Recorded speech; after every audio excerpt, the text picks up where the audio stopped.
আসসালামু আলাইকুম রহমতুল্লাহি ওয়া বারাকাতুহু। মাশাআল্লাহ, অনেক সুন্দর একটা 2031 সালের মিশনের এটা সৌদি আরবের যে উন্নত রাষ্ট্র ইন্টারন্যাশনাল মিশনের এটা আর কি। কী কী দেশে হইব 2030 সালের ভিতরে, তো এগুলো আর কি এখানে ফুটিয়ে তুলতে আছে।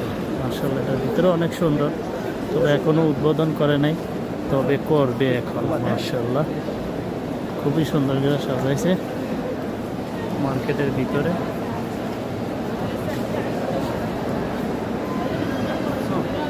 পরিকল্পনা 2030 সালে যে পরিকল্পনা, এদের 30 সালের ভিতরে এটা বাস্তবায়ন করা হবে আর কি। এই জন্য আর কি মিশন 2030 এখানে লেখা আছে, সম্পূর্ণ কাজ কমপ্লিট হবে। তো আমার ভিডিওটা লাইক এবং শেয়ার দিন, আশা করি সবাই যদি ভালো লাগে সবাই লাইক শেয়ার দিন।